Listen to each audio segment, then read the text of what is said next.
Remember that time the United States government wanted to go to war with another country, but they didn't have a reason to?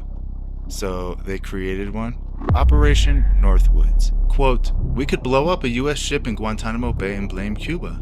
Or, quote, sink a ship near the harbor entrance and conduct funerals for mock victims.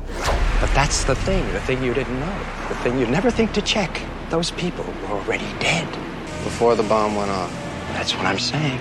What you are looking at is Operation Northwoods, the unclassified document dated March 13th, 1962. This unclassified document is widely available online, and all you have to do is search for Operation Northwoods PDF or Northwoods PDF and you'll find it. It's been available for a while, but most people have no idea what it says. Let's take a look at it together and see if we can find anything strange. So when you're reading this document, it pretty much says that the US military wants to go to war with Cuba and they don't have a real reason to, so they want to create one. And this Operation Northwoods is their idea to create a war with Cuba. Let's see what it says. Okay, so page 7, you go down to paragraph 1.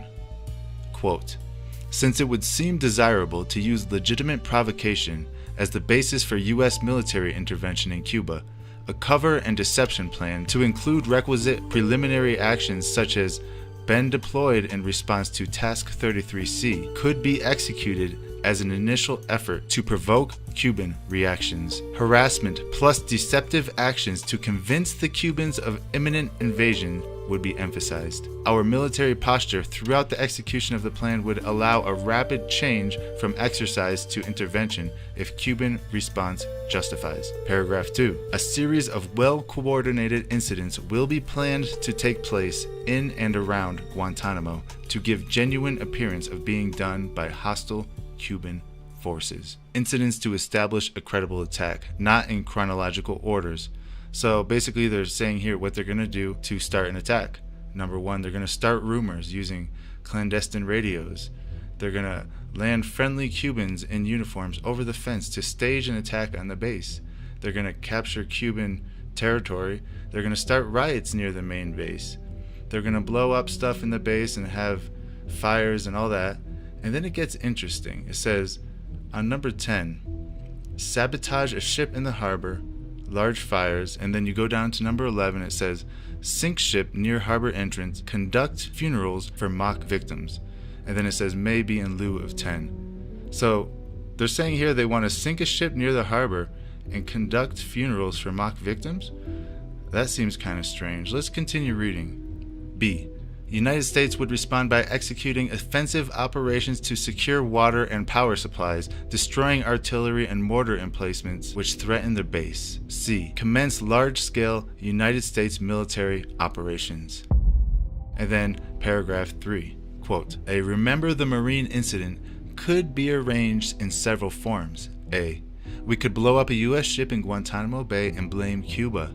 B. We could blow up a drone on a manned vessel anywhere in Cuban waters. We could arrange to cause such an incident in the vicinity of Havana or Santiago as a spectacular result of a Cuban attack from the air, sea, or both. The presence of Cuban planes or ships merely investigating the incident of the vessel could be fairly compelling evidence that the ship was taken under attack. The nearness to Havana or Santiago would add credibility, especially to those that might have heard the blast or seen the fire. The U.S. could follow up with an air-sea rescue operation covered by U.S. fighters to, quote, evaluate remaining members of the non-existent crew. Casualty lists in U.S. newspapers would cause a helpful wave of national indignation. I mean, this is shocking stuff, right?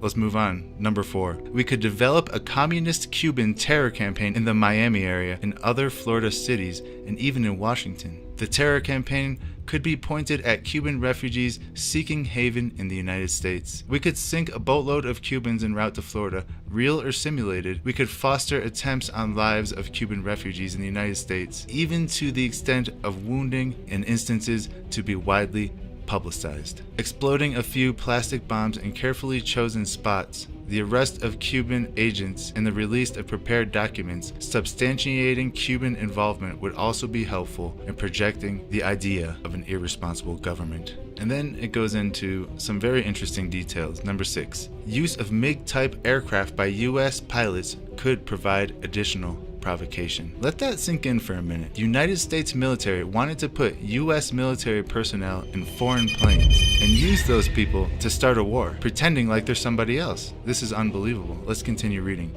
Harassment of civil air, attacks on surface shipping, and destruction of U.S. military drone aircraft by MiG-type planes would be useful as complementary actions. An F-86 properly painted would convince air passengers that they saw a Cuban MiG, especially if the pilot of the transport were to announce such a fact. The primary drawback to this suggestion appears to be the security risk inherent in obtaining or modifying an aircraft. However, reasonable copies of the MiG could be produced from U.S. sources in about 3 months. Number 7, quote, hijacking attempts against civil air and surface craft should appear to continue as harassing measures condoned by the government of Cuba. Concurrently, genuine defections of Cuba, civil and military air, and surface craft should be encouraged. Number 8, it is possible to create an incident which will demonstrate convincingly that a Cuban aircraft has attacked and shot down a chartered civil airliner en route from the United States to Jamaica, Guatemala, Panama, or Venezuela. The destination would be chosen only to cause the flight plan route to cross Cuba. The passengers could be a group of college students off on a holiday, or any grouping of persons with a common interest to support chartering a non-scheduled flight. An aircraft at Elgin Air Force Base would be painted and numbered, an exact duplicate for a civil registered aircraft belonging to a CIA proprietary organization in the Miami area. At a designated time, the duplicate would be substituted for the actual civil aircraft and would be loaded with the selected passengers, all boarded under carefully prepared aliases. The actual registered aircraft would be converted into a drone. Takeoff times for the drone and the actual aircraft will be scheduled to allow a rendezvous south of Florida. From the rendezvous point, the passengers carrying the aircraft will descend to a minimum altitude and go directly into an auxiliary field at Elgin Air Force Base, where arrangements will be made to evacuate the passengers and return the aircraft to its original status. The drone aircraft, meanwhile, will continue to fly the filed flight plan. When over Cuba, the drone will be transmitting on the international distress frequency a Mayday message stating he is under attack by a Cuban MiG aircraft. The transmission will be interrupted by the destruction of the aircraft, which will be triggered by radio signal. This will allow ICAO radio stations in the Western Hemisphere to tell us what has happened to the aircraft, instead of us trying to sell the incident. Number 9. It is possible to create an incident which will make it appear that the communist Cuban MiGs have destroyed a U.S. Air Force aircraft over international waters in an unprovoked attack. So what do you think about this document? What do you think about all the crazy things that the United States government was willing to do in order to start a war? And do you think that they're still willing to do these things today? Please leave a comment and let me know what you think. And until next time, thank you all for watching, and God bless you all.